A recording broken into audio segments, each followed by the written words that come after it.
বাবাজিরা, সোনার লালেরা, জ্ঞানীজনরা, শুধু মানুষেরা, অবস্থা এমন চলছে কিচ্ছু জানে না, কিন্তু মোড়ের মাথায় বুকে হাত বেঁধে এমন ভাব নেবে মনে হবে যেন এই সব বোঝে, আর কেউ জোরে বলে বোঝে না। আল্লাহ পাক যে কথা শোনাতে চাইছিল, আমি এখান থেকে শুরু করেছি যে আল্লাহ পাক আপনাকে আমাকে দান করুক, আমরা সবাই শান্তি চাচ্ছি। কি চাচ্ছি? তো আল্লাহ পাক শোনাচ্ছেন, হুয়াল্লাযী আনজালা সাকিনাতা ফি কুলুবিল মুমিনিন। এই জায়গার নাম কি? বুধখালী। বুধখালীর লোককে কে আছেন? হাত তোলে। আল্লাহ সব চলুন চলুন চলুন, যা আছে বুধখালী চলুন, খারাপ বলবো না, ভালো কথা বলবো। তোর হাত তোলে। দেখতাম হাফ হলেও আছে। 24 পারায় সূরা ফাতিহার 4 নম্বর আয়াতে, মানে একদম শুরুর দিকে শুনেছি, হুয়াল্লাযী আনজালা সাকিনাতা ফি কুলুবিল মুমিনিন। আমি শান্তি নামক ঔষধটা শুধু মুমিনের হাতে বিক্রি করি। আমার শান্তি শুধু মুমিন পাবে, তার হৃদয়ে শান্তি মুমিন পাবে, আর কেউ কোনো দিন পাবে বলে আশা করবে না। কারণ শান্তির চাবিকাঠি আমার কাছে, আমি মুমিনকে এটা দান করি, অন্য কাউকে করি না। অবাবজিরা, সোনারা, লালেরা, জ্ঞানীজনেরা, বুদ্ধিজীবীরা, আমার আল্লাহওয়ালা ভাইয়েরা, শান্তি পাবার আশা আছে? হ্যাঁ না না বলেন? প্রথম মুমিন হতে হবে। প্রথম কি হতে হবে? মুমিন হতে হবে। রাসূলকে জিজ্ঞাসা করা, রাসূল মুমিনের নমুনা কি হবে? মুমিনের কিরকম চরিত্র হবে? মুমিন কারা, কি করে বুঝতে পারা যাবে? তো রাসূল শুনিয়েছেন প্রথমেই, এটা কোরআনেও আছে হাদিসেও আছে, দু জায়গাতে রয়েছে। একে হাদিসে কুদসি বলে। মুসলমানের ছেলে যার শব্দটা হাদিস আর কোরআনের সমপরিমাণ হয়, ওকে হাদিসে কুদসি বলে। শুনে রেখে দিন, ওয়ামা আতাকুমুর রাসূলু ফাখুযুহু ওয়ামা নাহাকুম আনহু ফান্তাহু। এটাও হাদিসে কুদসি, এটা হাদিসেও আছে, কোরআনেও আছে।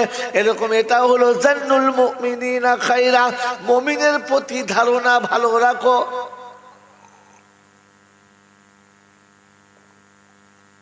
আল্লাহর নবী সাল্লাল্লাহু আলাইহি ওয়াসাল্লাম বলেন, জান্নুল মুমিনিনা খায়রা, মানুষের প্রতি, ও মুমিন তুমি মুমিনের প্রতি ভালো ধারণা রাখো, তবে তুমি মুমিন। মুমিনের প্রতি যদি তোমার ধারণা খারাপ হয়, তাহলে তুমি মুমিন বলে দাবি করছো। আমি আল্লাহ মুমিনের খাতাতে নামটা তুলি না। বুধখালীর লোকেরা, আমাকে খারাপ বুঝবেন না, আমার কথা শুনে খারাপ মনে করবেন না। 30 বছর ধরে যুদ্ধ করে আব্দুল হাকিম সাহেব যে মাদ্রাসাটা ঠাড়ো করেছে, দেনা করে হোক, ধার করে হোক, চুরি করে হোক, ফাঁকি দিয়ে হোক, লোককে ঠকিয়ে হোক আর মিথ্যা বলে হোক, যেমন করে করেছে, দেশের লোকের ধারণা কি শালা মেরে ছেলেদের বাড়ি করে দিয়েছে, শালা মেরে নিজে বাড়ি করে নিয়েছে।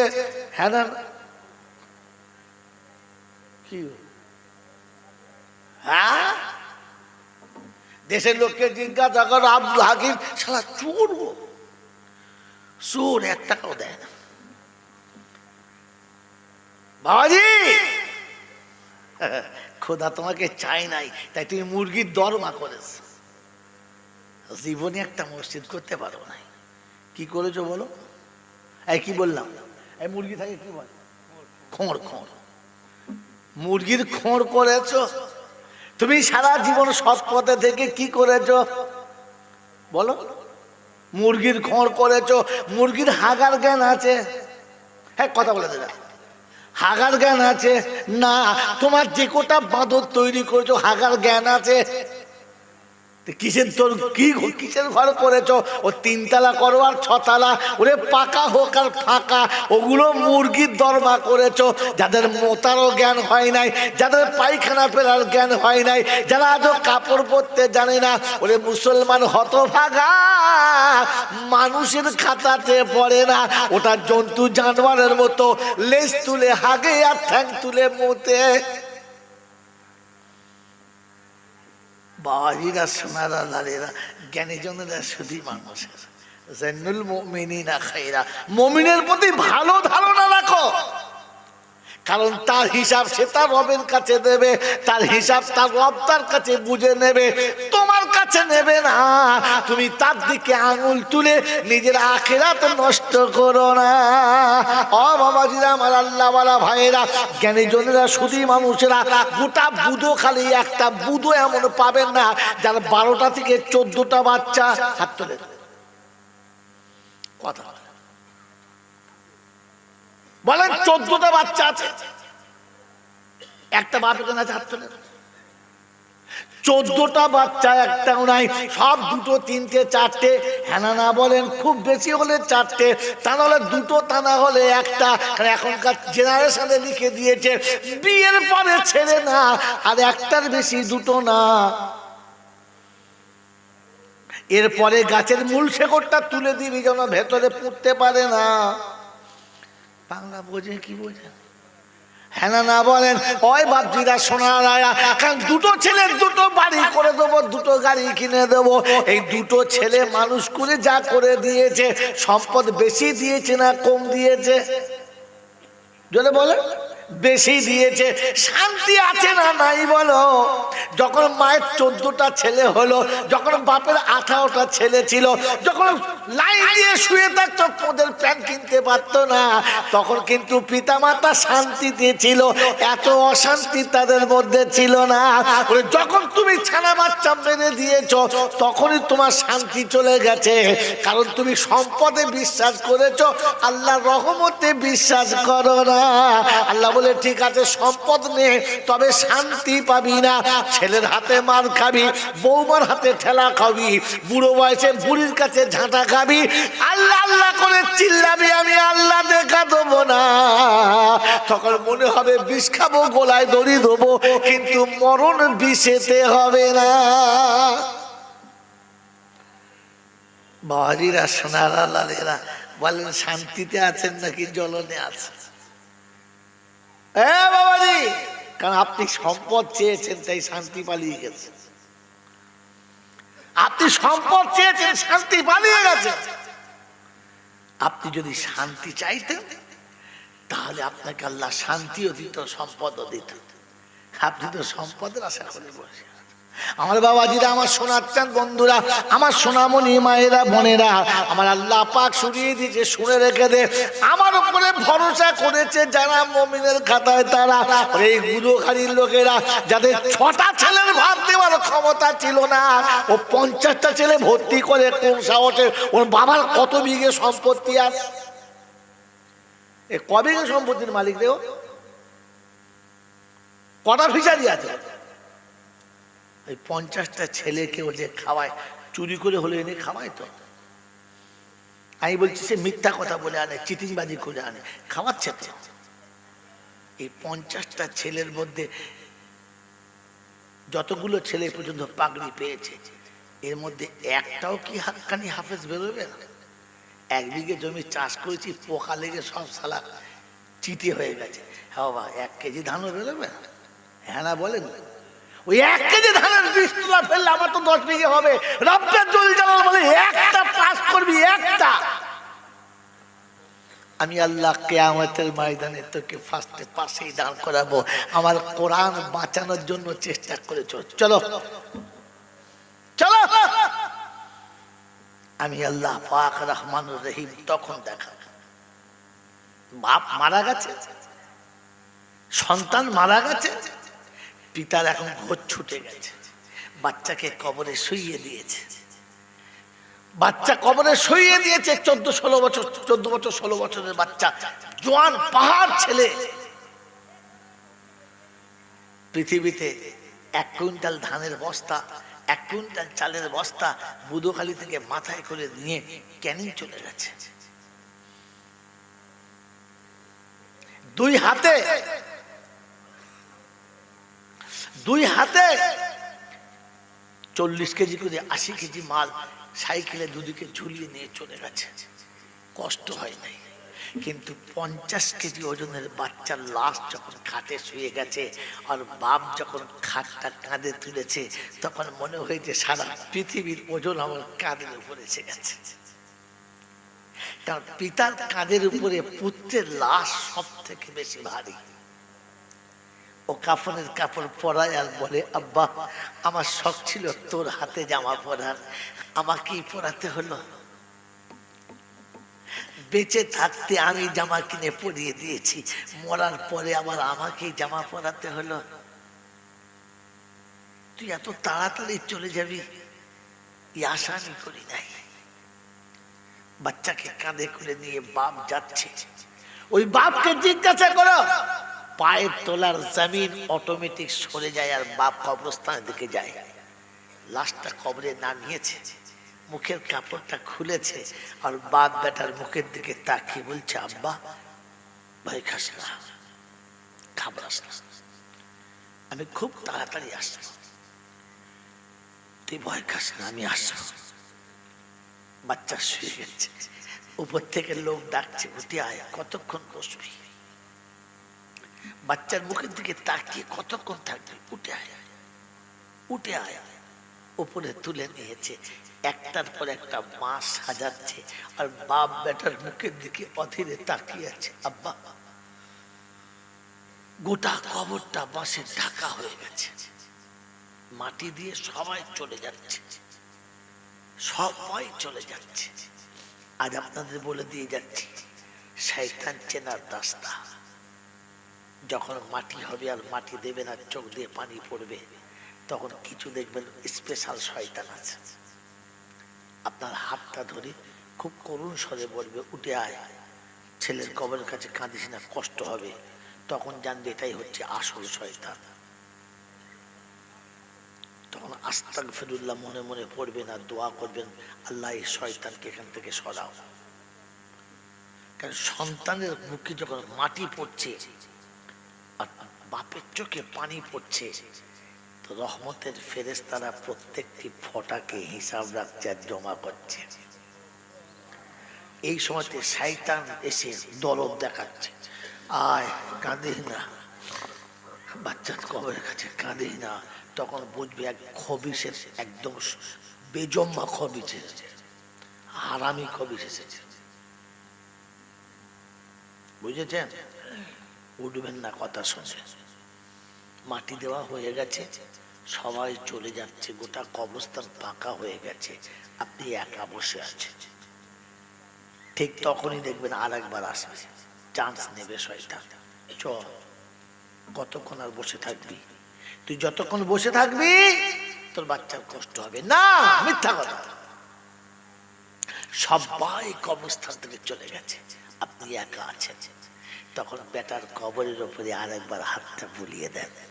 যখন হাতটা বুলাবেন তখন চোখ ফাটতে বাধ্য, হৃদয় ফাটতে বাধ্য, চোখের কোণে পানি আসতে বাধ্য। চোখের কোণের পানি যখন কবরে পড়বে আর আপনি হাতটা তুলে বলবেন, রাব্বি আল্লাহ, তুই বলেছিস, তোর হাবিব বলেছে, পিতামাতা দোয়া করলে তুই নাকি কোনোদিন ফেরাস না। তাই আমি অসহায় বাপ নিরুপায় হয়ে তোর কাছে হাত তুলেছি। রাব্বি আল্লাহ, আমি অসহায় পিতা নিরুপায় হয়ে তোর কাছে হাত তুলেছি। আমার জীবনে যদি কোনোদিন কোনো একটা ভালো কাজ করে থাকি আর তোর যদি পছন্দ হয়ে থাকে, আমি আমার এই ভালো কাজটার বিনিময়ে আমার বাচ্চার জন্য তোর কাছে রহমের ভিক্ষা চাইলাম, তুই আমার বাচ্চাকে কবরের আযাব থেকে মাফ করে দে। আল্লাহ পাক ওই সময় ফেরেশতাদের ডেকে দেখায় আর বলে, ও ফেরেশতারা, কি বলে, কি কে এটা? বললে, আল্লাহ, এক অসহায় পিতা নিরুপায় হয়ে বাচ্চার কবরের কাছে বসেছে আর তোর কাছে ভিক্ষা চেয়েছে। তার জীবনের, সারা জীবনে যদি কোনো একটা ভালো কাজ করে থাকে, তার বিনিময়ে তার বাচ্চার নাজাত চাইছে। তো লাপাক শোনাচ্ছে, ফেরেশতা, ও তো একটাই মাত্র ভালো কাজ ছিল, সেটাও দিয়ে দিয়েছে। বললে, হ্যাঁ, কারণ রাব্বি আল্লাহ, সন্তানকে পিতা নিজের জানের থেকে বেশি ভালোবাসে, তাই আজকে দিনেতে তার বাপ সব ছেড়েছে। রব্বুল জালাল বলে, ও ফেরেশতা, সাক্ষী থাক, পিতা যদি সন্তানের মুহাব্বতে জীবনের সব থেকে ভালো আমলটা তার বিনিময়ে বাচ্চাকে বাঁচাবার চেষ্টা করতে পারে, তো আমি আল্লাহ ওই বাপের থেকে বান্দাকে বেশি ভালোবাসি। তাই বিনা আমলে আর কোনো রকমের কোনো নেকি না থাকার পরেও আমি আল্লাহ আমার বান্দাকে বাঁচিয়ে নিতে পারি, বলুন সুবহানাল্লাহ। এই জন্য মেরে মোহতরম দোস্তর বুজুর্গ, কখনো কারোর প্রতি খারাপ ধারণা করবেন না, কারোর দিকে আঙুল তুলতে যাবেন না, কারোর প্রতি খারাপ ধারণা নেবেন না, খারাপ ধারণার উৎস বানাবেন না। জান্নুল মুমিনিনা খাইরা, মানুষের প্রতি ভালো ধারণা রাখুন, মুমিনের প্রতি ভালো ধারণা রাখুন। আল্লাহ পাক শোনাচ্ছেন, আমি শান্তি এমন মুমিনের হৃদয়ে রাখি যারা মুমিন হবে তাদের দিলেতে, অন্য কারোর দিলেতে না।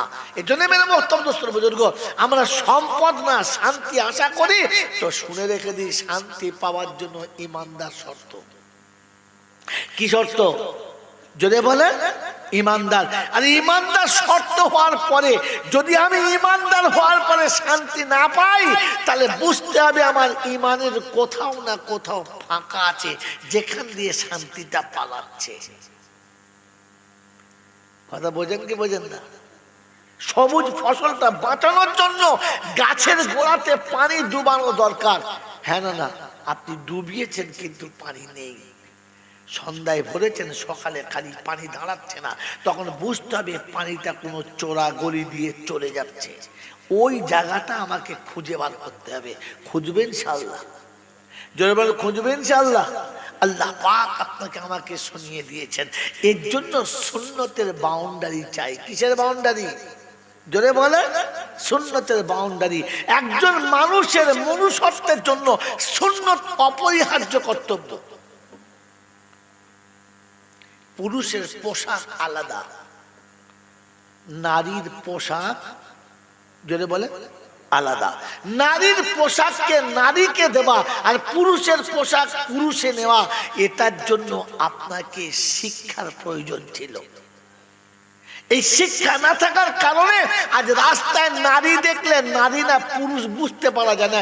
একটু আগেই আমি একটা মেয়েকে তো ধাক্কা মেরেই দিয়েছিলাম, এই মনে করে যে একটা পুরুষ মানুষ, আমি বলতে গেলাম সরে যাও, হাত মেরে দিয়েছি, কিন্তু জাস্ট গায়ে লাগার একটু আগেই তাকে দেখলাম, যাকে হাত দিয়ে ভাই বলে সরাতে যাচ্ছি ওটা ভাই নয় ভাবি।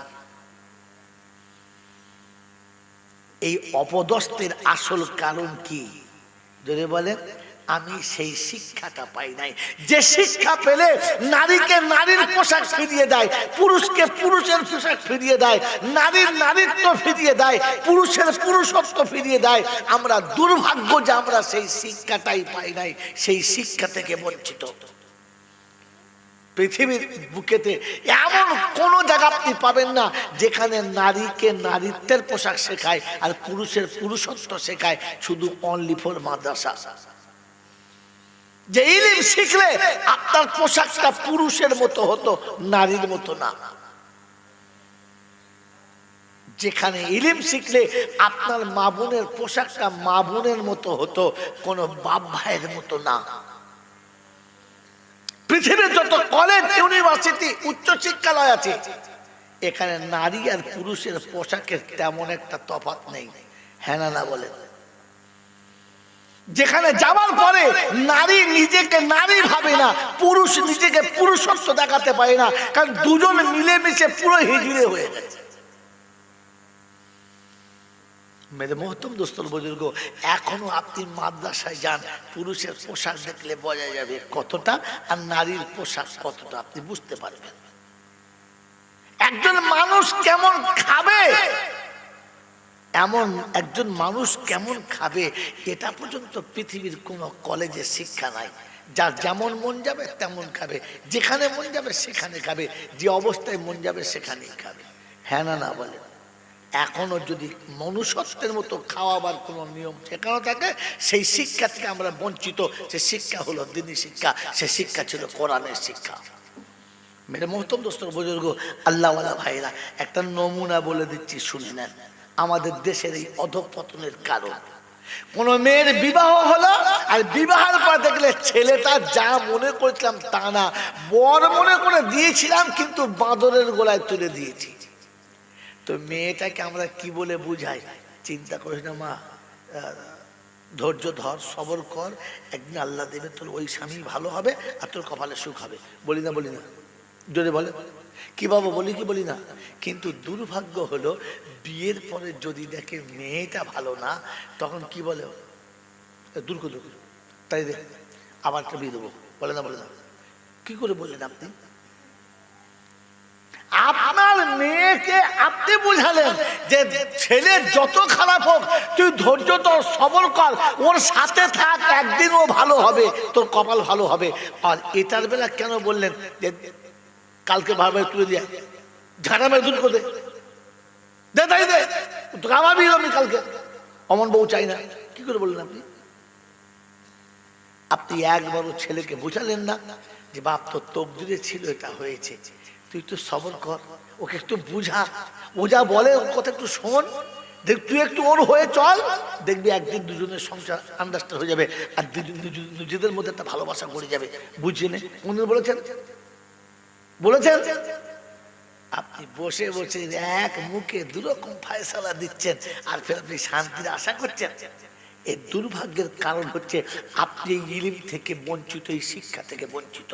যেখানে শিখলে আপনার খাওয়াটা শেখানো হতো, কারণ সেখানে সুন্নতি ছিল। দস্তরখান বিছিয়ে খাবে, মাথা নিচু করে খাবে, মাথায় টুপি দিয়ে খাবে, খেতে খেতে দোয়া বলে খাবে, খাওয়া হয়ে গেলে দোয়া বলবে, প্লেটটা পরিষ্কার করে খাবে, গরু ছাগলের মতো খাবে না। আপনি এম.কম টমটম ঝমঝম যত বিদ্যা শিখেছেন, ওখানে আপনাকে গরুর মতো দাঁড়িয়ে খাবে, ছাগলের মতো চলতে চলতে খাবে, মুরগির মতো যেখানে খাবে সেখানে পেচ্ছাপও করে দেবে। হ্যাঁ না বলেন না? আর পেচ্ছাপ করে ওইভাবে মুছে নেবে, জীবনের শরীরটাকে পাক না পাক বুঝবে না। আমার আল্লাহ ওয়ালা ভাইরা, আমার অধঃপতনের কারণ হলো, আমার অশান্তির কারণ হলো যে আমি ওই শিক্ষা থেকে বঞ্চিত, যে শিক্ষাটা আমার পাওয়ার কথা ছিল। আপনি শিক্ষা থেকে দূরে সরে গেছেন। আমার আল্লাহ ওয়ালা ভাইরা, জ্ঞানীজনরা, সুধী মানুষরা, আমার সোনামণি মায়েরা বোনেরা, আজ আমি আর আপনি অশান্তির দাবানলে এই জন্য জ্বলছি যে শিক্ষা শেখার পরে ছোটদেরকে স্নেহের চোখে দেখে না, বড়দেরকে সম্মানের চোখে দেখে না, বরং নিজেরটাই খালি বোঝে, আর কারোরটা বোঝে না।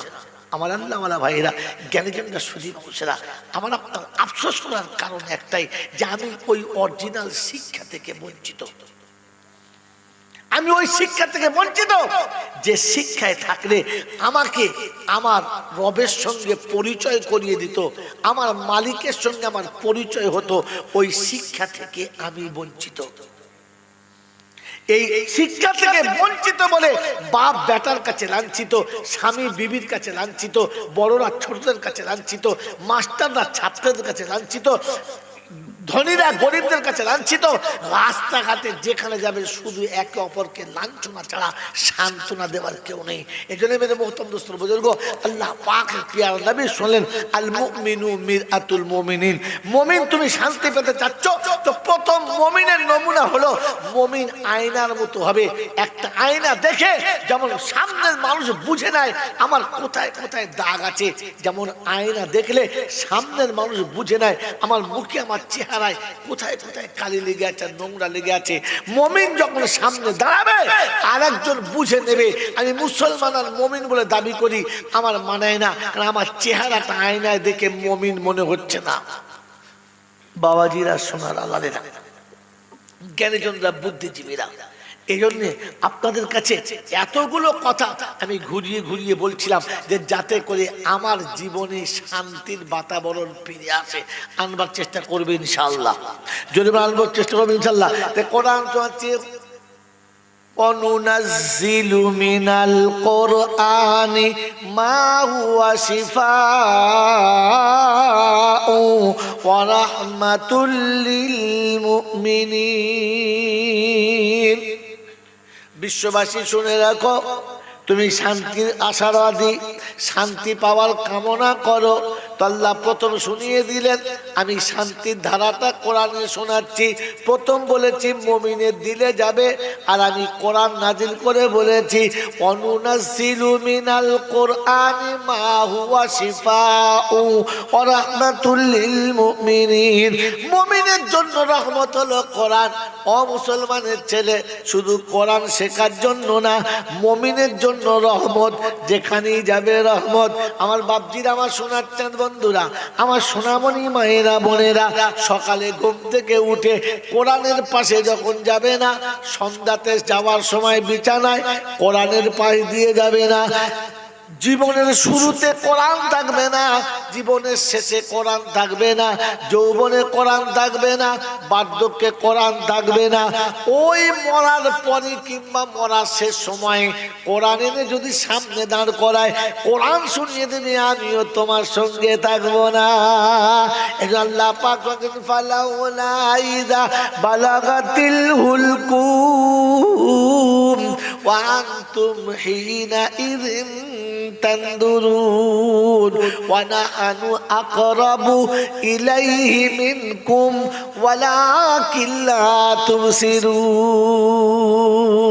যখন নিঃশ্বাসের শেষ প্রান্তে আসবে, গলাটা যখন ঘর ঘর ঘর ঘর করে আওয়াজ দেবে, যখন আপনার চোখের জ্যোতি কমে যাবে, মুখের জবানের ভাষা যখন কমে যাবে, জবানটা যখন বাইরে চলে আসবে, আল্লাহ পাক রব্বুল আলামিন শোনাচ্ছেন, তখন দেখবি সব সম্পর্ক চলে গেছে, সান্ত্বনা দেওয়ার কেউ নেই, পাশে দাঁড়াবার কেউ নেই। ওই সময় আমি রয়েছি, আমি একমাত্র, আর কেউ না। ও বাবজিরা, সোনারা, লালেরা, জ্ঞানীজনেরা, শুধু মানুষেরা, আমার সোনামণি মায়েরা বোনেরা, এই জন্য রব শুনিয়েছে আমাকে রাজি করে চলো। আমি আল্লাহ যদি রাজি হই, সব তোমার পাশে হবে। আমি আল্লাহ যখন থাকবো না, তুই যাকে চাইবি, যেভাবে চাইবি, তোর ইচ্ছা পূরণ হবে না, তখন শুধু উল্টো হবে। তুই যেটা চাইবি তার উল্টোটা হবে, কারণ সারা জীবন তুমি উল্টো চলেছো। আজ বৃদ্ধ বয়সে তুমি যেটা চাইবে তার উল্টোটা হবে। এখন কল্পনা কাজ করবে না, এখন পৃথিবীর কোনো মানুষের দোয়াও কবুল হবে না, পৃথিবীর কোনো মানুষের কোনো কিছু চাওয়া পাওয়া নেবে না। আল্লাহ পাক রব্বুল আলামিন তার হাবিবকে দিলেন আর বিশ্ববাসীকে শোনালেন, ও হাবিব, তুমি বলেছো তারাকতু ফিহি আমরাইন কিতাবুল্লাহি ওয়া সুন্নতি। আমি যাবার সময় দুটো জিনিস রেখে যাচ্ছি, শুনে রাখো, দুটো জিনিস রেখে যাচ্ছি। একটা হলো কিতাবুল্লাহ, একটা সুন্নতি, আমার সুন্নত। লাউ তামাসসাকতুম বিহিমা, এই দুটো যদি তোমরা ধরে নিতে পারো, আমি রাসূল বলছিলাম, তাজিল্লু, কখনো অপমানিত হবে না, কখনো লাঞ্ছিত হবে না, কখনো কারোর কাছে কোনোদিন তোমার কষ্ট হবে না। আমার বাপজিরা, সোনারা, লালেরা, জ্ঞানীজনরা, শুধু মানুষেরা, কোরআন জীবন থেকে চলে গেছে, নবীর সুন্নাত জীবন থেকে চলে গেছে। এই জন্য বন্ধুরা, কোলের বিবি অটোমেটিক কোল থেকে চলে গেছে, জন্ম দেওয়া বাচ্চা আপন হয় নাই, পর হয়ে গেছে। যাদেরকে লালন পালন করে কোলের কাছে বড় করেছি, তারাও হাতছাড়া হয়ে গেছে। আজ তো বেটা বাপের কাছ থেকে চলে গেছে, আফসোস করছে। একবারও ভাবে নাই, একবারও ভাবে নাই। মুখের ভেতরের খাবার তোলে। কি গো বাবাজিরা, এই বুধখালী এলাকার কথা বলছি, গোলাবাড়ি এলাকার কথা বলছি।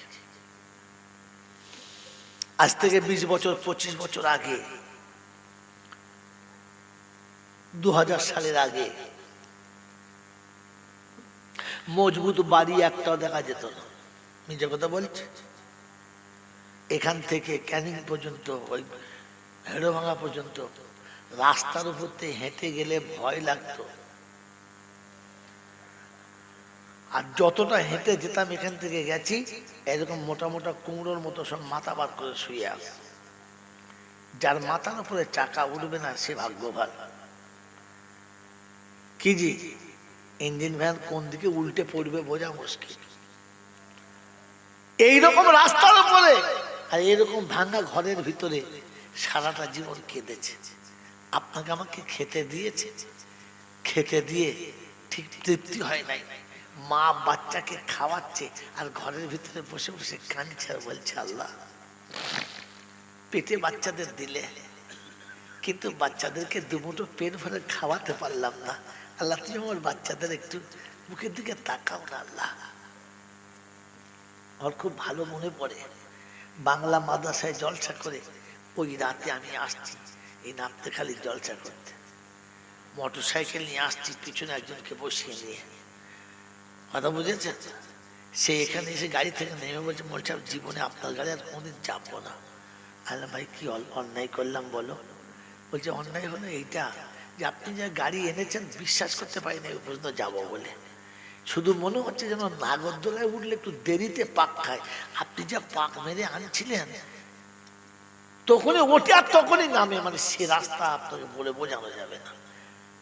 এখন তো সুন্দর রাস্তা হয়ে গেছে, গাড়ির চোখ বন্ধ করে কি বললাম ব্রেক না করে চালানো যায়, কিন্তু এই রাস্তা আসার জন্য অনেক মায়ের নীরবে চোখের পানি ফেলতে হয়েছে, নীরবে চোখের পানি ফেলতে হয়েছে। বন্ধু মনে পড়েছে, কথাটা শুনিয়ে দিয়ে চলে যাচ্ছি। আমি আপনি আজকে যে সুখের বাতাবরণ দেখছি না, এখানে আপনার আমার আব্বা মায়ের চোখের পানি রয়েছে। আষাঢ় শ্রাবণ মাসে যখন জোর ভাপড়ি মেরে ঝড় আসছে আর নদীর পানি যখন ধাক্কা লেগে বাঁধ ভেঙে যাবো অবস্থা, মাটির ঘরের ভেতরে বাপ বাচ্চা দুটো বুকের ভেতরে নিয়ে পাখির বাচ্চার মতো চেপে ধরে বসে আছে আর চোখ দিয়ে ঝরঝর করে পানি আসছে। আমার আল্লাহওয়ালা ভাইরা, জ্ঞানীজনরা, সজীব মানুষেরা, যখনই পানির আওয়াজ এসেছে, হাওয়া জোর বয়েছে, বাপ ঝরঝর করে কেঁদেছে আর বলেছে, আল্লাহ আমার বাচ্চাদের তুই বাঁচিয়ে নিয়ে।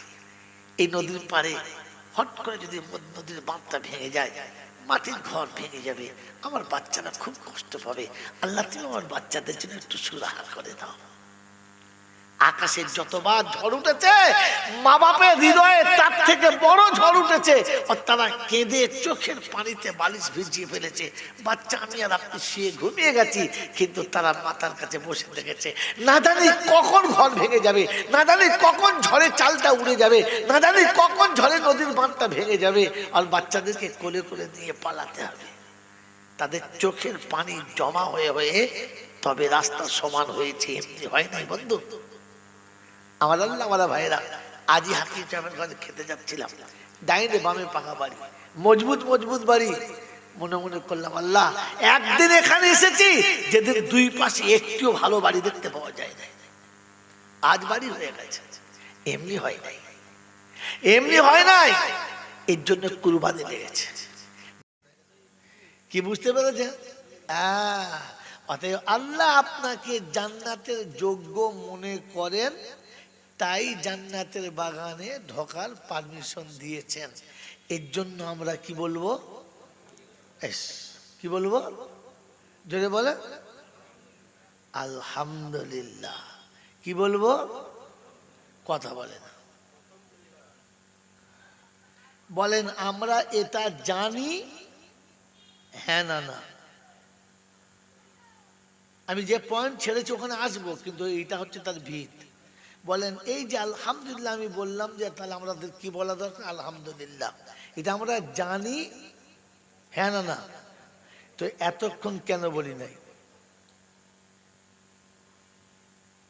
যদি জানেন আলহামদুলিল্লাহ বলা দরকার ছিল, কেন বলেন নাই? তার মানে এটা আপনাদের অভ্যাসে নাই। কি জি? এইটা আমাদের অভ্যাসে, যদি বলেন, নাই।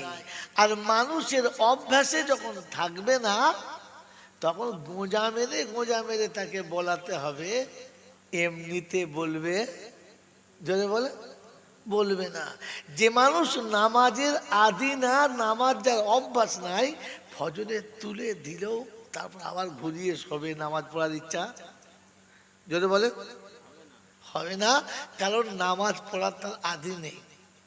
যদি নামাজ তার অভ্যাসে থাকে তো এক আওয়াজে উঠে পড়বে, আর উঠে কোনো দিকে না থাকিয়ে ছুটে অজুখানায় যাবে, তখন বুঝবে যে লোকটার নামাজের অভ্যাস আছে, হয়তো ঘুমিয়ে পড়েছে, পড়তে পারে মানুষ, কথা বোঝেন নাই? মেরে মুহূর্তম দোস্তর বুজুর্গ আল্লাহওয়ালা ভাইরা, এই যে জান্নাতের বাগানে ঢুকলে আলহামদুলিল্লাহ বললাম এই জন্যে যে এটা আমাদের শুকর আদায় করা দরকার, আমরা জান্নাতে এসেছি। তো কি বলেন, আপনি জান্নাতি কি না তার একটা নমুনা বলে দিচ্ছি, বাকি বায়ান যা হবে হবে। আমি জান্নাতি কি না আমি নিজেই জানি না। কি জানি? আপনি জান্নাতি কি না আপনি জানেন? জানেন না, কিন্তু আপনাকে জানার একটা রাস্তা ছিল। আপনি সেই রাস্তা পর্যন্ত গেলেন না। আল্লাহ তুমি এত মনে করিয়ে দিচ্ছ, সব কথা বলতে পারবো তো গুছিয়ে? তুমি বলিয়ে নিও, কারণ আমার মনে থাকা সম্ভব নয়, তোমার সব মনে আছে। মেরে মহতম দোস্তর বুজুর্গ, মেরে মহতম দোস্তর বুজুর্গ, যে আমার জানার একটা ওষুধ ছিল। সেটা কি? সেটা কি? যে আমাকে দেখে জান্নাতি মনে হবে। মেরে মহতম দোস্তর বুজুর্গ, একটা ভাঁড় মুখটা ঢাকা আছে, মুখটা ঢাকা আছে। এখন ভাঁড়ের ভেতরে কি আছে উপর থেকে কিচ্ছু বোঝা যদি বলে যায় না। কিন্তু ভাঁড়ের মুখের যদি মালাটা সরিয়ে দেয় বা ঢাকনাটা সরিয়ে দেয়, এখন তো বোঝা যাবে যে কি আছে ওতে, হ্যাঁ না বলে? তো এটা আমি একটা ভাঁড়, আর এটা হলো তার ঢাকনা। এটা খুললেই বোঝা যাবে কি আছে। জান্নাতীরা জান্নাতি, জান্নাতের মানে হলো শান্তির বাসস্থান। আর মানুষ যখন শান্তি লাভ করে তখন কি বলে? আলহামদুলিল্লাহ। পেট ভরে খেয়েছে, জানটা শান্তি, আলহামদুলিল্লাহ। ঠান্ডা পানি পিপাসায় পান করেছে, আলহামদুলিল্লাহ। অনেক কিছু মাল পেয়েছে, আলহামদুলিল্লাহ। তো শান্তির ভাষা হলো আলহামদুলিল্লাহ। কথা বুঝে আসছে বাবাজি? বুঝে আসছে? তাহলে জান্নাতে প্রবেশ করেছেন, খুশির খবর, আলহামদুলিল্লাহ। যদি বলেন আলহামদুলিল্লাহ। আমি এবার আপনাকে জিজ্ঞাসা করছি, এটা আপনাকে বলাতে হবে না অটোমেটিক বলবে? যদি বলেন অটোমেটিক যখন বলবে তখন বুঝতে হবে আমি জান্নাতের দিকে আগাচ্ছি, মনে হচ্ছে জান্নাতের খাতায় আমার নামটা চাপছে। ঘুম থেকে উঠেই বলবে আলহামদুলিল্লাহ। কথা বলতে থাকবে। 2 রাকাত নামাজ আমি পড়তে এসেছি, আর 2 রাকাত নামাজ পড়ে যখন সালাম ফিরিয়েছি তখন কি বেরোবে মুখ দিয়ে? আলহামদুলিল্লাহ। জাল্লাহ তুমি আমার মতো গুনেহগারকে দিয়ে সেজদাটা করিয়ে নিয়েছো, এ তোমার শকর। বার হয় কোনোদিন? বার হয়? বেরোয় না। তার মানে আমি যে জান্নাতি এইটা এখনো আমার বলা সম্ভব না। এই জন্য আমি আপনি আজ থেকে নিয়ত করি যে যখনই কোনো জান্নাতের বাগানে যাব কিংবা কোনো শান্তির বাসস্থানে আসব তখন আলহামদুলিল্লাহ বলবো ইনশাআল্লাহ। বলবেন ইনশাআল্লাহ? ওই যে আমি আপনাকে বললাম যে আপনার যদি অভ্যাসে থাকে যে ঘুম থেকে উঠে বলার কি আলহামদুলিল্লাহ, অভ্যাসে থাকে, তো আপনি বিয়ে বাড়ি থাকেন আর মৌতো বাড়ি, আপনি জেলখানায় থাকেন আর কারখানায়, আপনি যখনই ঘুম থেকে উঠবেন, ঘুম থেকে উঠলেই বলবেন আলহামদুলিল্লাহ। কথা বুঝেছেন? এখন আপনার আর আমার এই পৃথিবী ছেড়ে একদিন চলে যেতে হবে, হবে না? হবে না? হবে ইনশাল্লাহ। তো যেদিন আমি চলে যাব, জেগে জেগে যাব না ঘুমিয়ে ঘুমিয়ে? বলছে জেগে জেগে। তোমাদের এখানে মানুষ মরে গেলে জেগে জেগে কবরে যায়? মাল কোথায় দেবো এখানে আছে মনে হচ্ছে? এক কিরকম যায়? ঘুমিয়ে যায় একেবারে, বাস। আর নম আখুল মত। এই জন্যে আরবির প্রবাদ বাক্যে আছে যে ঘুম হলো মৌতের ভাই। এটাই নিঃশ্বাস চলে আর ওখানে নিঃশ্বাস নাই, বাকি দুটো সমান সমান, হ্যাঁ না না বলে? এবারে মাইয়ের যখন কবরে যাবে আর তার যখন ফেরেশতা সওয়াল জবাব করবে, ও ঘুমিয়ে ঘুমিয়ে না জেগে উঠে? যদি বলে জেগে উঠবে। তো কবরে মাইয়ের যখন ঘুম থেকে উঠবে তো উঠেই বলবে আলহামদুলিল্লাহ। তো ফেরেশতা বলবে তবে ঘুম আমি চলে যাচ্ছি, আর কি করব, উত্তর সব হয়ে গেছে। ওই 3টে প্রশ্ন হবে না, উত্তর সব হয়ে গেছে এক আলহামদুলিল্লাহতে। ঘুম থেকে উঠেই যখন বলবে আলহামদুলিল্লাহ, তো আল্লাহ বলে ফেরেশতা বেকার ঝামেলা করিস না, পালা। দেখছিস না উঠেই আমার নাম নিয়েছে। আমি ওর আল্লাহ, আমার নবীর তরিকা, দিন সব বুঝতে পারলি তো, আর চলে ঝামেলা করতে হবে না। কথা বুঝে আসছে বাবাজি? এই জন্যে আপনাকে শোনালাম যে আমরা খুশিতে আলহামদুলিল্লাহ বলবো ইনশাআল্লাহ। তো এটা জান্নাতের বাগানে বসে আছি, ফেরেশতাদের সাথে আল্লাহ সব কিছু দেখছে। আমরা শান্তি চাই, সম্পদ, জোরে বলেন, জোরে বলেন, সম্পদ না শান্তি চাই। চাই ইনশাআল্লাহ, জোরে বলেন চাই ইনশাআল্লাহ। যারা হাত তুলেছেন আর যারা হাত তোলা দেখেছেন উভয়ে বলেন, আজ পর্যন্ত কজন ছেলে বিয়ে দেবার সময় বলেছে যে আমরা শান্তি চাই, সম্পদ নাই? বলে এ বাবাজিরা এতক্ষণ বুঝতে পারে না মাল কোন মাঠে চাষ দেবে। কি বুঝলেন? বলে আমাদের মুখের কথা হলো শান্তি চাই, যদি বলে সম্পদ নয়, কিন্তু আসলে আমাদের কোনটা চাই, সম্পদ না শান্তি? যদি বলে এবারে বলেন ওই শান্তির দোকানদার কে? এবার এই ফালতু কথা সমস্যা হয় না, আমি যতই গল্প বলছি গল্পটা এই দেখুন ফালতু করে বলে দেয়। কি বললাম? শান্তির দোকানদার কে, যেখান থেকে আমাদের কিনতে হবে? জোরে বলে আল্লাহ। শান্তির দোকানদার কে? আল্লাহ। খরিদ্দার কে? আমরা সবাই। খরিদ্দার কে? আমরা সবাই। কিন্তু লেখা আছে, লেখা আছে দোকানের উপরে, এই দোকানে খরিদ্দার তারা হবে যাদের এই এই কোয়ালিফিকেশন থাকবে, বাকি অন্য কারো হাতে বিক্রি হবে না। জানা আছে এরকম? না। আমি একটা ওষুধ খাই, ট্যাবলেট। আপনারা যতজন এখানে বসে আছেন আমি প্রেসক্রিপশন আপনার হাতে দেবো, আপনি ওষুধ কিনতে যাবেন, ওষুধ দোকানে থাকবে, আপনাকে দেবে না। আপনি জোর করলে জেল হয়ে যাবে আপনার, আপনি জিদ করলে জেল হয়ে যাবে আপনার। হালাকি ওষুধটা আমি রোজানা একটা করে খাই। আমি যখন দোকানদারের সামনে যাব চেহারা দেখলেই দিয়ে দেবে, কিছু জিজ্ঞাসা করবে না। আর ভুল করে আমার প্রেসক্রিপশন আমার বাপ নিয়ে যায়, আমার বেটা নিয়ে যায়, আমারই কোনো আত্মীয় নিয়ে যায়, তো প্রথমে জিজ্ঞাসা করবে বায়োডাটা দেন, আপনার আইডেন্টি কার্ড জমা রাখেন, এর আগে কত খেয়েছে বলেন, কতদিন এই রুগীটা এই রোগে ভুগছে বলেন। না বলতে পারি ক্যাপাক। তাহলে ওষুধ আছে, রুগী আছে, কিন্তু পয়সা দিয়ে কিনতে গেছেন, আপনাকে দেবে? যদি বলেন দেবে? দেবে না। কারণ এই ওষুধটা দেওয়ার সময়তে তিনি রুগী দেখে দেবেন, যিনি পাওনাদার তাকে দেবেন, অন্য কাউকে দেবেন। এটা যদি পৃথিবীর কানুন হয় তো রবের কাছে এরকম কানুন থাকতে পারে না? পারে না?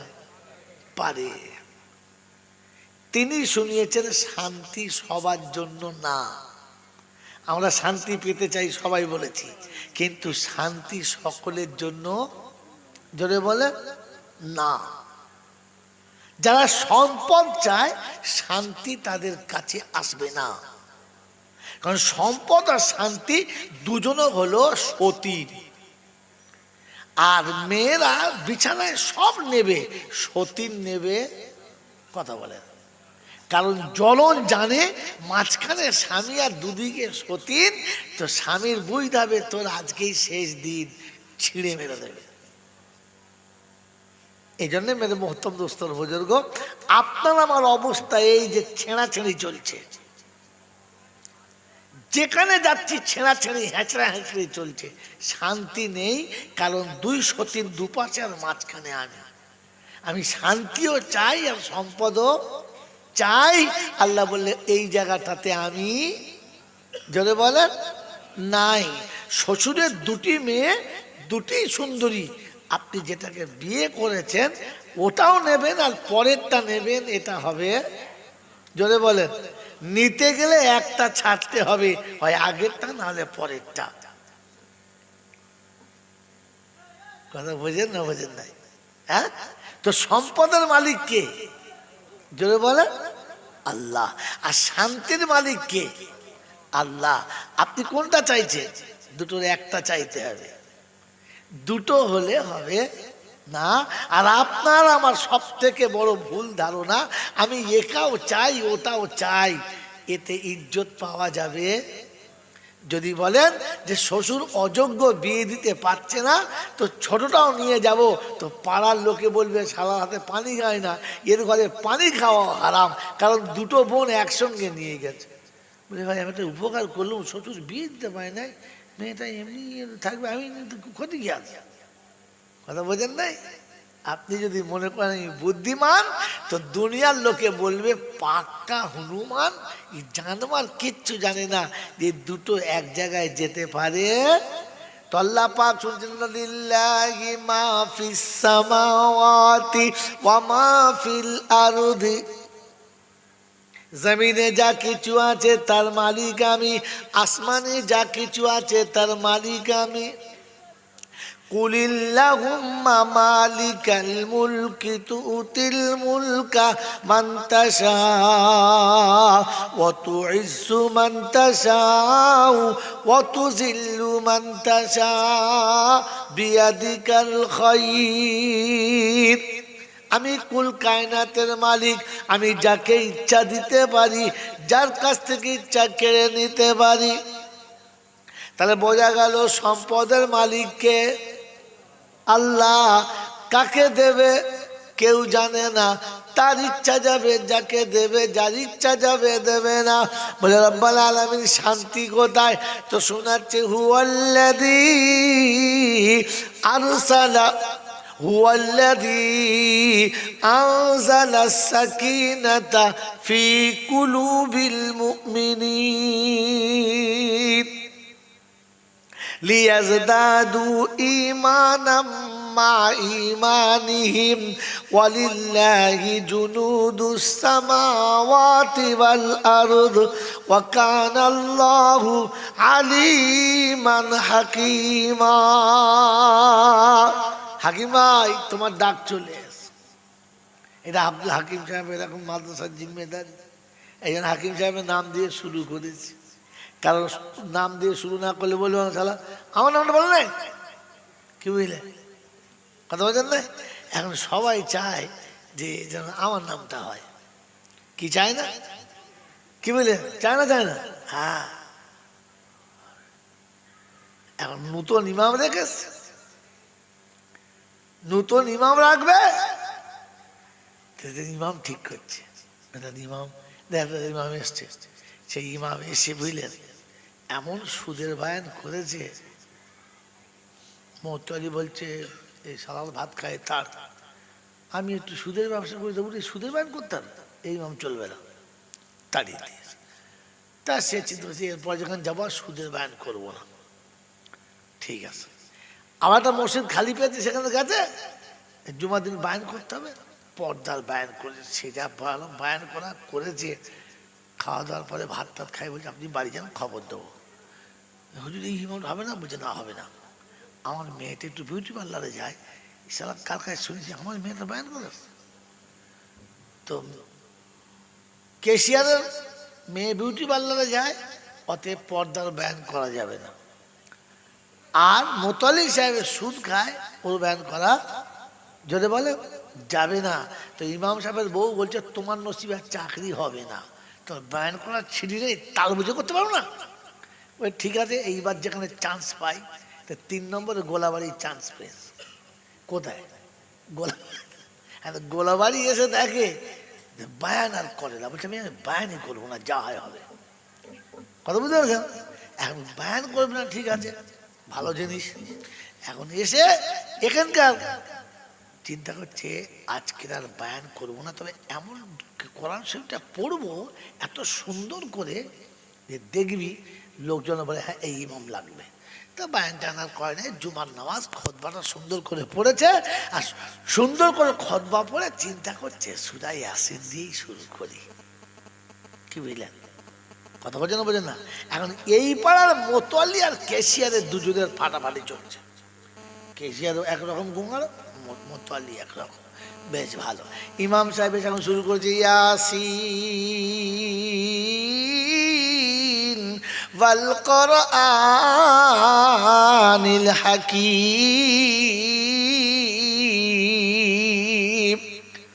এত সুন্দর পড়েছে, পাড়ার লোক এই ইমামটাই থাকবে। একটা ইমাম পেয়েছে একদিনে, নামাজ টামাজ হয়ে গেছে, সবাই খাতির যত্ন করে খাইয়েছে। বলছে হুজুর আপনার ফাইনাল। বলে ঠিক আছে ঠিক আছে।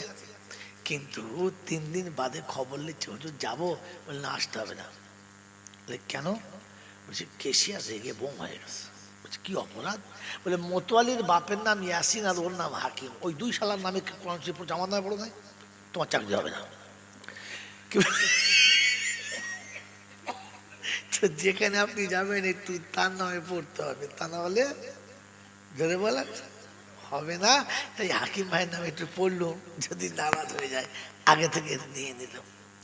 বাবাজিরা, সোনারা, লালেরা, জ্ঞানীজনরা, শুধু মানুষেরা, অবস্থা এমন চলছে কিচ্ছু জানে না, কিন্তু মোড়ের মাথায় বুকে হাত বেঁধে এমন ভাব নেবে মনে হবে যেন এই সব বোঝে, আর কেউ জোরে বলে বোঝে না।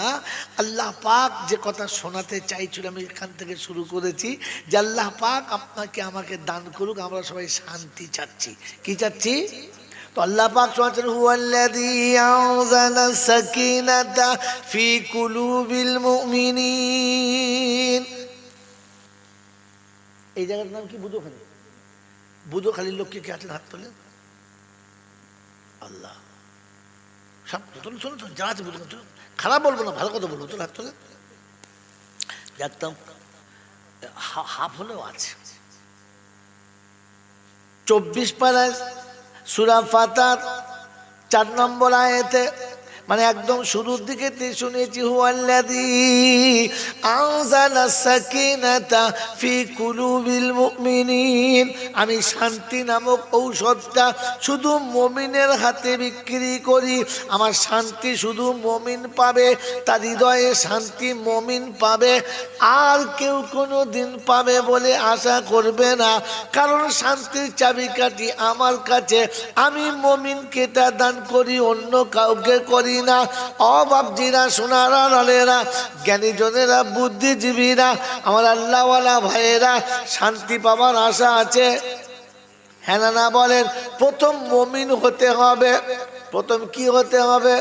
মুমিন হতে হবে। রাসূলকে জিজ্ঞাসা করা, রাসূল মুমিনের নমুনা কি হবে? মুমিনের কিরকম চরিত্র হবে? মুমিন কারা, কি করে বুঝতে পারা যাবে? তো রাসূল শুনিয়েছেন প্রথমেই, এটা কোরআনেও আছে হাদিসেও আছে, 2 জায়গাতে রয়েছে। একে হাদিসে কুদসি বলে। মুসলমানের ছেলে যার শব্দটা হাদিস আর কোরআনের সমপরিমাণ হয়, ওকে হাদিসে কুদসি বলে। শুনে রেখে দিন, ওয়ামা আতাকুমুর রাসূলু ফাখুযুহু ওয়ামা নাহাকুম আনহু ফান্তাহু। এটাও হাদিসে কুদসি, এটা হাদিসেও আছে, কোরআনেও আছে। এরকম এটাও হলো জান্নুল মুমিনিনা খায়রা, মুমিনের প্রতি ধারণা ভালো রাখো।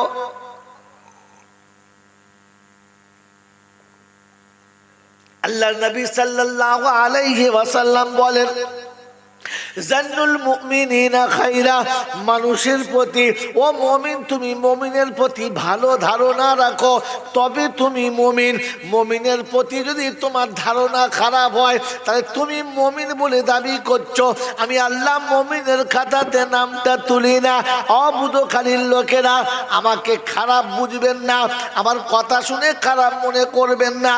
30 বছর ধরে যুদ্ধ করে আব্দুল হাকিম সাহেব যে মাদ্রাসাটা ঠাড়ো করেছে, দেনা করে হোক, ধার করে হোক, চুরি করে হোক, ফাঁকি দিয়ে হোক, লোককে ঠকিয়ে হোক আর মিথ্যা বলে হোক, যেমন করেই করেছে, দেশের লোকের ধারণা কি শালা মেরে ছেলেদের বাড়ি করে দিয়েছে, শালা মেরে নিজে বাড়ি করে নিয়েছে। হ্যাঁ না? কি? হ্যাঁ, দেশের লোককে জিজ্ঞাসা করো, আব্দুল হাকিম শালা চোর, চোর, 1 টাকাও দেয় না। বাবাজি, খোদা তোমাকে চাই নাই, তাই তুমি মুরগির দরমা করেছ, জীবনে একটা মসজিদ করতে পারো নাই। কি করেছো বলো? এই কি বললাম? এই মুরগি থাকে কি বলে? খোঁড়। খোঁড়, মুরগির খোঁড় করেছো তুমি সারা জীবন সৎ পথে থেকে কি করেছো বলো? মুরগির খোঁড় করেছো। মুরগির হাগার জ্ঞান আছে? হ্যাঁ, কথা বলে দাদা, হাগার জ্ঞান আছে না? তোমার যে কোটা বাঁদর তৈরি করেছো হাগার জ্ঞান আছে? কিসের তোর কি কিসের ঘর করেছো?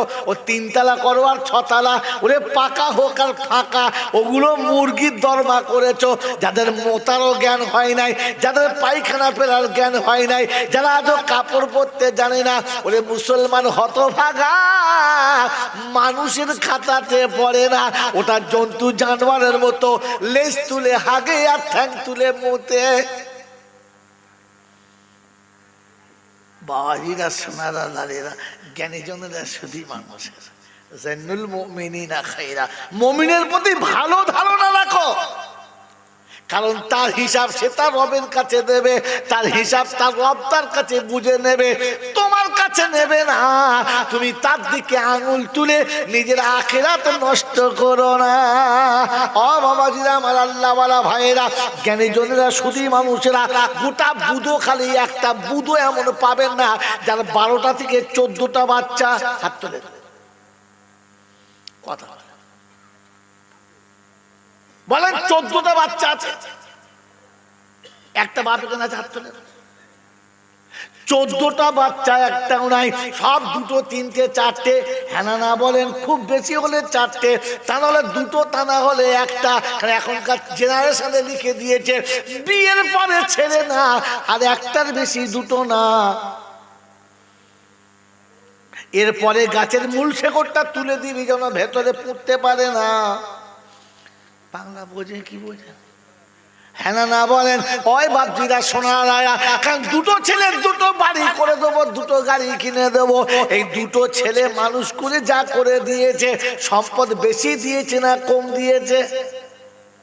যদি বলে বেশি দিয়েছে। শান্তি আছে না নাই বলো?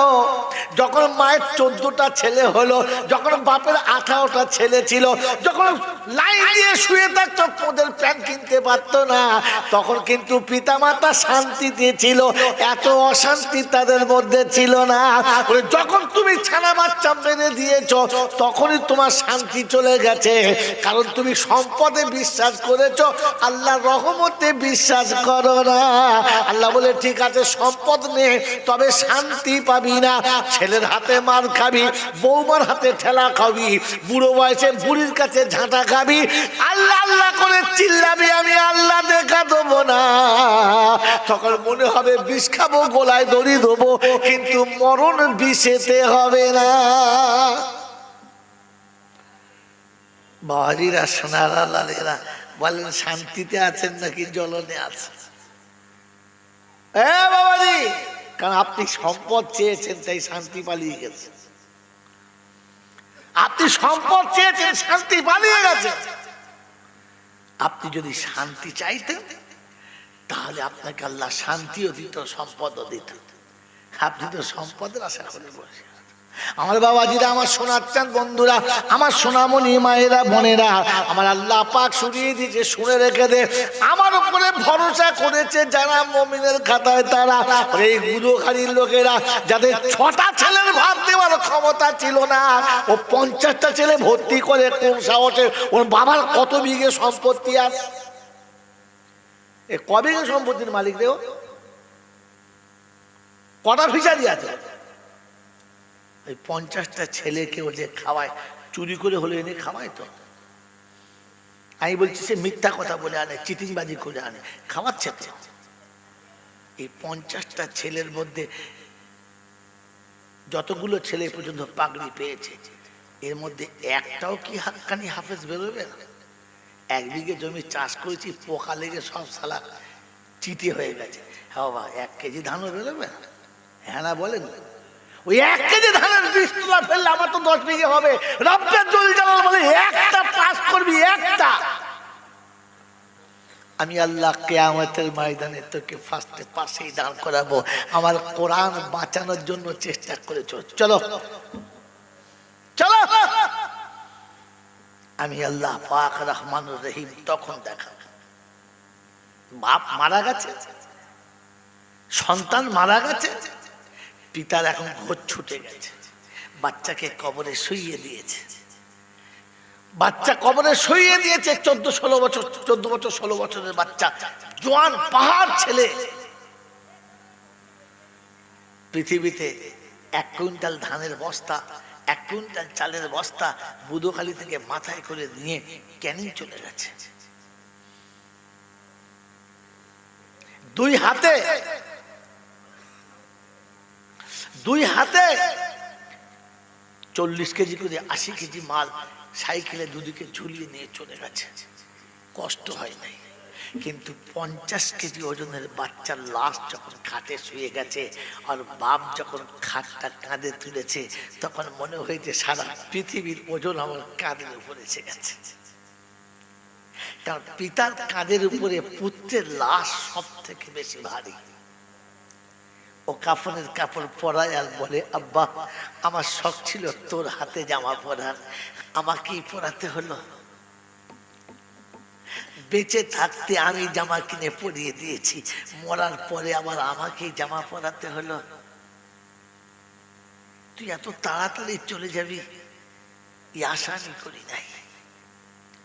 বাচ্চাকে কাঁধে করে নিয়ে বাপ যাচ্ছে। ওই বাপকে জিজ্ঞাসা করো, পায়ের তোলার জমিন অটোমেটিক সরে যায় আর বাপ কবরস্থানের দিকে যায়। লাশটা কবরে নামিয়েছে, মুখের কাপড়টা খুলেছে আর বাপ বেটার মুখের দিকে তাকিয়ে বলছে, আব্বা ভয় খাস না, ঘাবড়াস না, আমি খুব তাড়াতাড়ি আসবো, তুই ভয় খাস না, আমি আসবো। বাচ্চা শুয়ে গেছে, উপর থেকে লোক ডাকছে, উঠে আয়, কতক্ষণ বসবি? বাচ্চার মুখের দিকে তাকিয়ে কতক্ষণ থাকবে? উঠে আয়, উঠে আয়। উপরে তুলে নিয়েছে, একটার পর একটা মা সাজাচ্ছে আর বাপ বেটার মুখের দিকে অধীরে তাকিয়ে আছে। আব্বা, গোটা কবরটা বাঁশে ঢাকা হয়ে গেছে, মাটি দিয়ে সবাই চলে যাচ্ছে, সবাই চলে যাচ্ছে। আজ আপনাদের বলে দিয়ে যাচ্ছি, শয়তান চেনার রাস্তা। যখন মাটি হবে আর মাটি দেবে না, চোখ দিয়ে পানি পড়বে, তখন কিছু দেখবেন স্পেশাল শয়তান আছে, আপনার হাতটা ধরে খুব করুণ স্বরে বলবে, উঠে আয়, ছেলের কবরের কাছে কাঁদিস না, কষ্ট হবে। তখন জানবে এটাই হচ্ছে আসল শয়তান। তখন আস্তাগফিরুল্লাহ মনে মনে পড়বেন আর দোয়া করবেন, আল্লাহ এই শয়তানকে এখান থেকে সরাও। কারণ সন্তানের মুখে যখন মাটি পড়ছে আর বাপের চোখে পানি পড়ছে, তো রহমতের ফেরেশতারা প্রত্যেকটি ফোঁটাকে হিসাব রাখছে আর জমা করছে। এই সময়তে শয়তান এসে দরদ দেখাচ্ছে, আয় কাঁদিস না, বাচ্চার কবরের কাছে কাঁদিস না। তখন বুঝবে এক খবিশের, একদম বেজম্মা খবিশ এসেছে, হারামি খবিশ এসেছে। বুঝেছেন? উঠবেন না কথা শুনে। মাটি দেওয়া হয়ে গেছে, সবাই চলে যাচ্ছে, গোটা কবরস্থান ফাঁকা হয়ে গেছে, আপনি একা বসে আছেন। ঠিক তখনই দেখবেন আর একবার আসবে, চান্স নেবে শয়তান। চল, কতক্ষণ আর বসে থাকবি? তুই যতক্ষণ বসে থাকবি তোর বাচ্চার কষ্ট হবে না। মিথ্যা কথা। সবাই কবরস্থান থেকে চলে গেছে, আপনি একা আছেন। তখন বেটার কবরের উপরে আর একবার হাতটা বুলিয়ে দেন। যখন হাতটা বুলাবেন তখন চোখ ফাটতে বাধ্য, হৃদয় ফাটতে বাধ্য, চোখের কোণে পানি আসতে বাধ্য। চোখের কোণের পানি যখন কবরে পড়বে আর আপনি হাতটা তুলে বলবেন, রাব্বি আল্লাহ, তুই বলেছিস, তোর হাবিব বলেছে, পিতামাতা দোয়া করলে তুই নাকি কোনোদিন ফেরাস না। তাই আমি অসহায় বাপ নিরুপায় হয়ে তোর কাছে হাত তুলেছি। রাব্বি আল্লাহ, আমি অসহায় পিতা নিরুপায় হয়ে তোর কাছে হাত তুলেছি। আমার জীবনে যদি কোনোদিন কোনো একটা ভালো কাজ করে থাকি আর তোর যদি পছন্দ হয়ে থাকে, আমি আমার এই ভালো কাজটার বিনিময়ে আমার বাচ্চার জন্য তোর কাছে রহমের ভিক্ষা চাইলাম, তুই আমার বাচ্চাকে কবরের আযাব থেকে মাফ করে দে। আল্লাহ পাক ওই সময় ফেরেশতাদের ডেকে দেখায় আর বলে, ও ফেরেশতারা, কি বলে, কি কে এটা? বললে, আল্লাহ, এক অসহায় পিতা নিরুপায় হয়ে বাচ্চার কবরের কাছে বসেছে আর তোর কাছে ভিক্ষা চেয়েছে। তার জীবনের সারা জীবনে যদি কোনো একটা ভালো কাজ করে থাকে, তার বিনিময়ে তার বাচ্চার নাজাত চাইছে। তো আল্লাহ পাক শোনাচ্ছে, ফেরেশতা, ও তো একটাই মাত্র ভালো কাজ ছিল, সেটাও দিয়ে দিয়েছে। বললে, হ্যাঁ, কারণ রাব্বি আল্লাহ, সন্তানকে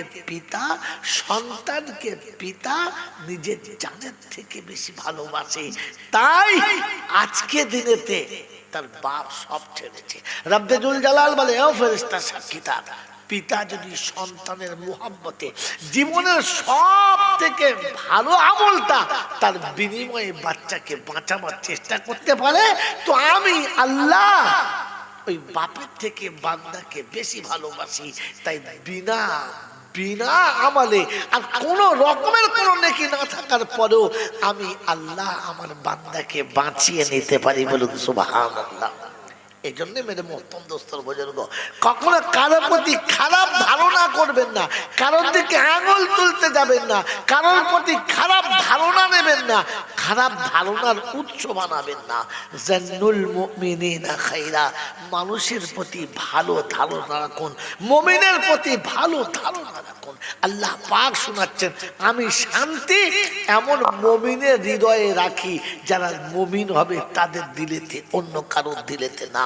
এই জন্য মেরে মোহতরম দোস্তর বুজুর্গ, আমরা সম্পদ না শান্তি আশা করি, তো শুনে রেখে দিই, শান্তি পাওয়ার জন্য ইমানদার শর্ত। কি শর্ত?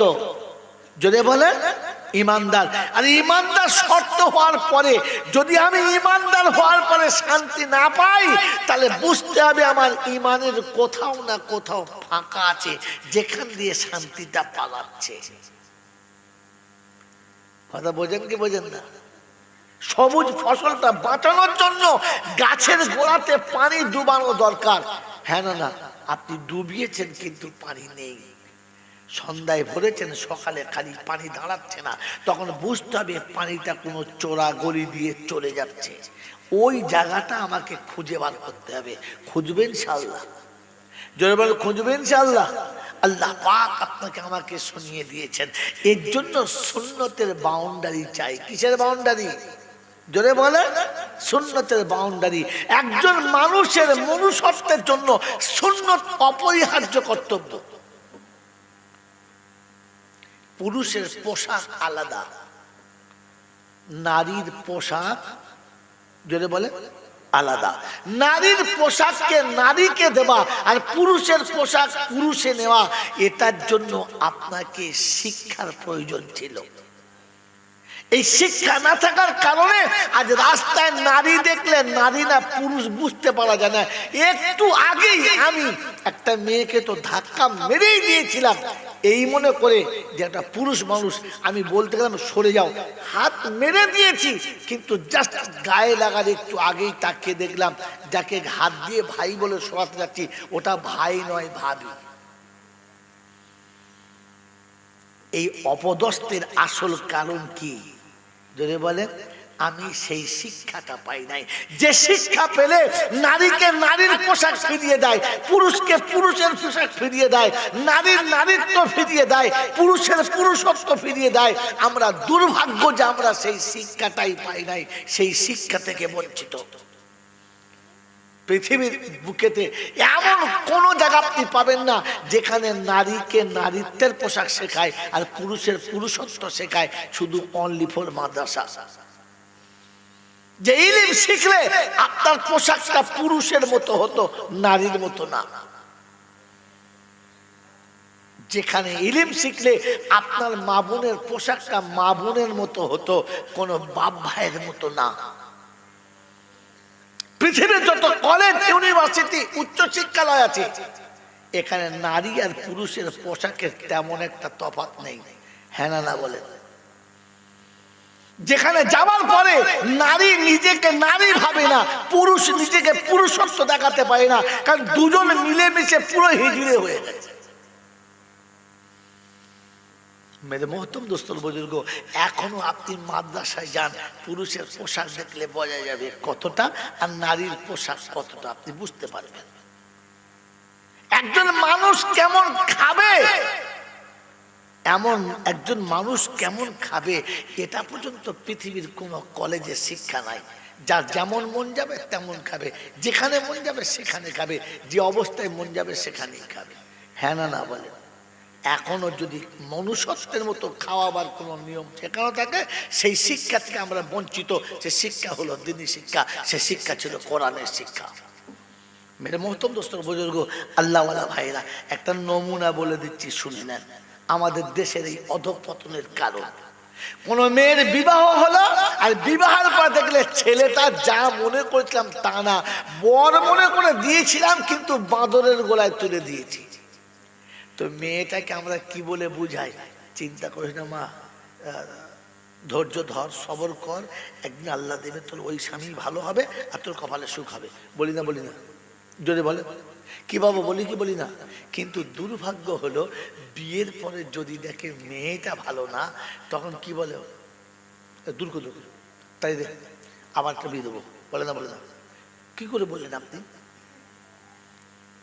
আপনার মেয়েকে আপনি বুঝালেন যে ছেলে যত খারাপ হোক তুই ধৈর্য ধর, সবর কর, ওর সাথে থাক, একদিন ও ভালো হবে, তোর কপাল ভালো হবে। আর এটার বেলা কেন বললেন যে কালকে ভাবে তুলে দিয়ে ঝাড়া মেরে দূর করে দে, তাই দে গামাবি আমি কালকে, অমন বউ চাই না। কি করে বললেন আপনি? আপনি একবারও ছেলেকে বুঝালেন না যে বাপ তোর তকদিরে ছিল, এটা হয়েছে, তুই একটু সবর কর, ওকে একটু বুঝা, ও যা বলে ওর কথা একটু শোন, দেখ তুই একটু ওর হয়ে চল, দেখবি একদিন দুজনের সংসার আন্ডারস্ট্যান্ড হয়ে যাবে, আর নিজেদের মধ্যে একটা ভালোবাসা গড়ে যাবে। বুঝিয়ে নে। কোনদিন বলেছেন? বলেছেন? আপনি বসে বসে এক মুখে দুরকম ফায়সালা দিচ্ছেন, আর ফের আপনি শান্তির আশা করছেন। এই দুর্ভাগ্যের কারণ হচ্ছে আপনি ইলম থেকে বঞ্চিত, এই শিক্ষা থেকে বঞ্চিত। যেখানে শিখলে আপনার খাওয়াটা শেখানো হতো, কারণ সেখানে সুন্নতি ছিল। দস্তরখান বিছিয়ে খাবে, মাথা নিচু করে খাবে, মাথায় টুপি দিয়ে খাবে, খেতে খেতে দোয়া বলে খাবে, খাওয়া হয়ে গেলে দোয়া বলবে, প্লেটটা পরিষ্কার করে খাবে, গরু ছাগলের মতো খাবে না। আপনি এম.কম টমটম ঝমঝম যত বিদ্যা শিখেছেন, ওখানে আপনাকে গরুর মতো দাঁড়িয়ে খাবে, ছাগলের মতো চলতে চলতে খাবে, মুরগির মতো যেখানে খাবে সেখানে পেচ্ছাপও করে দেবে। হ্যাঁ না বলেন না? আর পেচ্ছাপ করে ওইভাবে মুছে নেবে, জীবনের শরীরটাকে পাকনা পাক বুঝবে না। আমার আল্লাহওয়ালা ভাইরা, আমার অধঃপতনের কারণ হলো, আমার অশান্তির কারণ হলো যে আমি ওই শিক্ষা থেকে বঞ্চিত। যে শিক্ষাটা আমার পাওয়ার কথা ছিল, আপনি শিক্ষা থেকে দূরে সরে গেছেন। আমার আল্লাহওয়ালা ভাইরা, জ্ঞানীজনরা, সুধী মানুষরা, আমার সোনামণি মায়েরা বোনেরা, আজ আমি আর আপনি অশান্তির দাবানলে এই জন্য জ্বলছি যে শিক্ষা শেখার পরে ছোটদেরকে স্নেহের চোখে দেখে না, বড়দেরকে সম্মানের চোখে দেখে না, বরং নিজেরটাই খালি বোঝে, আর কারোরটা বোঝে না। আমার আল্লাহওয়ালা ভাইয়েরা, জ্ঞানীজনরা, সুধী মানুষেরা, আমার আপনার আফসোস করার কারণ একটাই যে আমি ওই অরিজিনাল শিক্ষা থেকে বঞ্চিত। আমি ওই শিক্ষা থেকে বঞ্চিত যে শিক্ষায় থাকলে আমাকে আমার রবের সঙ্গে পরিচয় করিয়ে দিত, আমার মালিকের সঙ্গে আমার পরিচয় হতো। ওই শিক্ষা থেকে আমি বঞ্চিত। এই শিক্ষা থেকে বঞ্চিত বলে বাপ বেটার কাছে লাঞ্ছিত, স্বামী বিবির কাছে লাঞ্ছিত, বড়রা ছোটদের কাছে লাঞ্ছিত, মাস্টাররা ছাত্রদের কাছে লাঞ্ছিত, ধনীরা গরিবদের কাছে লাঞ্ছিত। রাস্তাঘাটে যেখানে যাবে শুধু একে অপরকে লাঞ্ছনা ছাড়া সান্ত্বনা দেওয়ার কেউ নেই।